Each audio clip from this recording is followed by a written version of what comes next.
भारत में हमने video cassette rent पर देकर अपना गुजारा करने वाले एक फिल्म प्रोड्यूसर की कहानी तो सुनी है, पर क्या आप जानते हैं कि आज दुनिया में तकरीबन 203 मिलियन मतलब 20 करोड़ 30 लाख सब्सक्राइबर्स जिस कंपनी के हैं, उस कंपनी की शुरुआत भी डीवीडी भाड़े पर देने से ही हुई थी। हम बात कर रहे हैं नंबर 1 ओटीटी प्लेटफॉर्म नेटफ्लिक्स की। दुनिया भर के सुपरस्टार्स को एक मंच पर लाने वाले इस डिजिटल एंटरटेनमेंट की क्रांति की शुरुआत हुई 1997 में। रीड हेस्टिंग्स एक प्रोग्रामर और एक मैथमेटिशियन, मार्क रैंडोल्फ एक सक्सेसफुल मार्केटिंग गुरु, इन दोनों के दिमाग से उपजा एंटरटेनमेंट का ऐसा जाल जिसमें आज पूरी दुनिया जकड़ चुकी है। टाइम के पहिए को चलिए थोड़ा सा पीछे घुमाते हैं और सीधे चले जाते हैं 1991 में। इस साल जहां पूरी दुनिया पर गल्फ वॉर और कोल्ड वॉर का खतरा मंडरा रहा था, वहीं अमेरिका के कैलिफोर्निया में स्कॉट वैली इलाके में रीड हेस्टिंग्स नामक नौजवान ने पियर सॉफ्टवेयर नाम से एक स्टार्टअप कंपनी की शुरुआत की थी, जिसमें वो छोटे छोटे कंप्यूटर प्रोग्राम्स बनाया करते थे। अपने करियर की शुरुआती दिनों में रीड अफ्रीका के पिछड़े इलाकों के बच्चों को बतौर टीचर गणित सिखाया करते थे और बाद में उन्होंने कंप्यूटर प्रोग्रामर की शिक्षा हासिल की। अपने इन्हीं तजुर्बों के कारण रीड की इस कंपनी ने अगले 5 साल तक काफी तरक्की की। 5 साल बाद पियर सॉफ्टवेयर मर्ज हुई एट्रिया कॉर्पोरेशन के साथ और महज 1 साल में अगस्त 1997 में पियर एट्रिया सॉफ्टवेयर बेचा गया सिर्फ $70 करोड़ में। इस मर्ज के फौरन बाद रीड ने अपने एक कलीग मार्क रैंडोल्फ के साथ मिलकर उसी अगस्त की 29 तारीख को एक नई कंपनी की शुरुआत की, जिसका नाम था नेटफ्लिक्स। मार्क रैंडोल्फ रीड की पहली कंपनी प्योर सॉफ्टवेयर में मार्केटिंग डायरेक्टर के तौर पर काम किया करते थे और इन दोनों को अपने घर से प्योर एट्रिया तक के सफर के दौरान नेटफ्लिक्स का आइडिया क्लिक हुआ था। शुरुआत में नेटफ्लिक्स अमेज़न के ई-कॉमर्स प्लेटफॉर्म से प्रेरित होकर मूवीज और सीरियल्स के डीवीडीज बेचा करते थे या रेंट पर दिया करते थे। ये वो दौर था जब वीडियो कैसेट्स यानी कि VHS मार्केट से खत्म हो रहे थे और इनकी जगह सीडीज और डीवीडीज ने ले ली थी। इसी सही मौके पर जन्म हुआ नेटफ्लिक्स का। महज 945 मूवीज और गिने चुने स्टाफ के साथ नेटफ्लिक्स दुनिया की सबसे पहली ऑनलाइन डीवीडी रेंटल कंपनी बनी, जहां एक डीवीडी का रेंट $4 और डिलीवरी चार्ज $2 यानी कुल मिलाकर $6 की कीमत सब्सक्राइबर को एक डीवीडी के लिए अदा करनी पड़ती थी। वहीं रीड के दिमाग से एक नया आइडिया निकला और आपको ये जानकर हैरानी होगी कि उस आइडिया की वजह बनी एक मूवी अपोलो 13।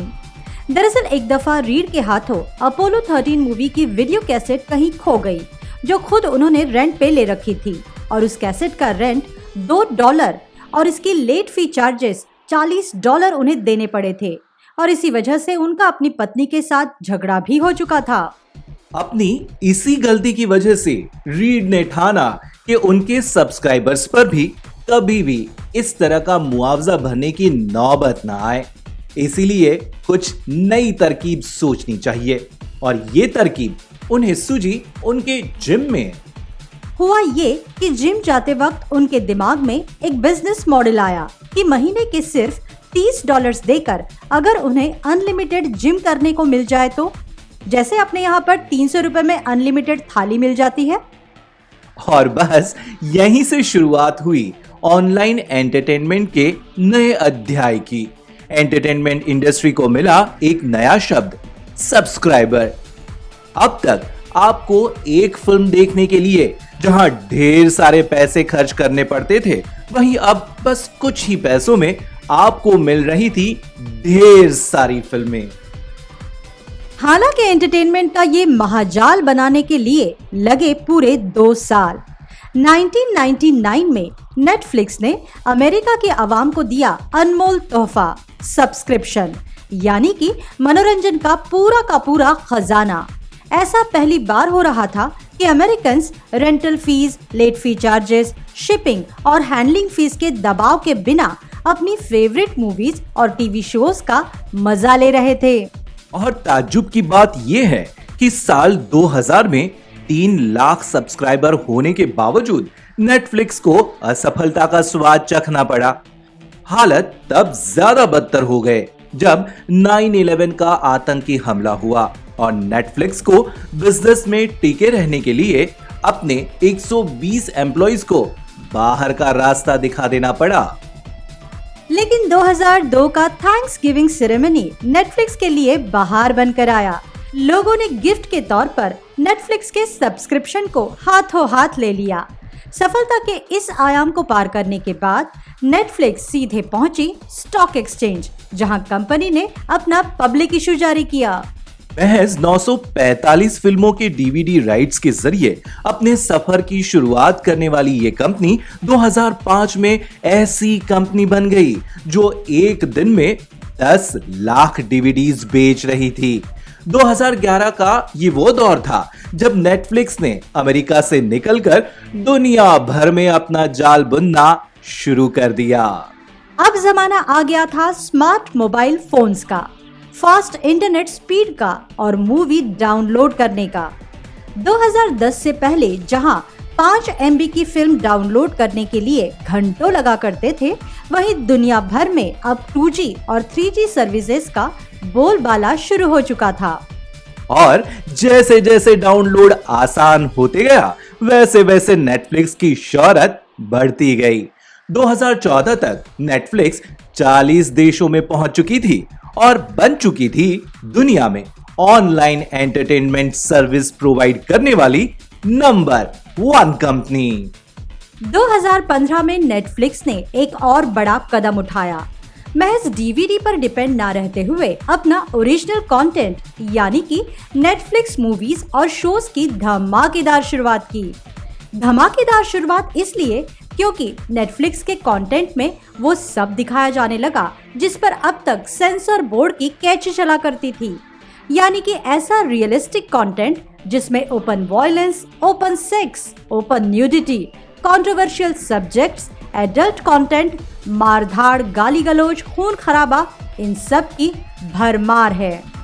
और यही वजह बनी नेटफ्लिक्स के ओरिजिनल कंटेंट की सफलता की, खासकर भारतीय लोगों के लिए जिन्हें ऐसा कंटेंट पहली बार ओपन प्लेटफॉर्म पर देखने को मिला।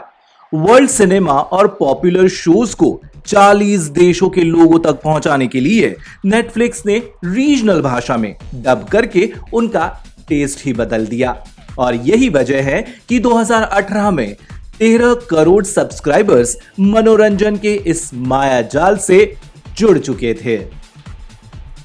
2019 अपने साथ लेकर आया कोविड-19 महामारी के इस दौर से एक और जहां पूरी दुनिया जूझ रही थी, लॉकडाउन और क्वारंटाइन की वजह से अपने घरों में कैद थी और मनोरंजन के सभी द्वार बंद हो चुके थे, तब नेटफ्लिक्स जैसी ऑनलाइन एंटरटेनमेंट ऐप उनका सहारा बनी। इस पैंडेमिक में नेटफ्लिक्स जैसे OTT प्लेटफॉर्म्स मनोरंजन का ऐसा सशक्त जरिया बन गए कि अब तक दुनिया भर के जगमगाते फिल्म स्टार्स जहां बड़े पर्दे पर अपनी फिल्मों को रिलीज करने को बेताब हुआ करते थे, उन्हीं सेलिब्रिटीज ने अब अपना रुख मोड़ लिया है नेटफ्लिक्स की तरफ।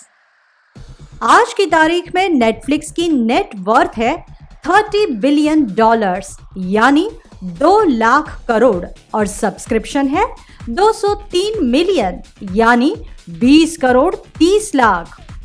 और अब इन आंकड़ों पर से आप समझ ही गए होंगे कि लोग अपनी उंगलियों पर नेटफ्लिक्स को नचाते हैं या नेटफ्लिक्स लोगों को नचाता है।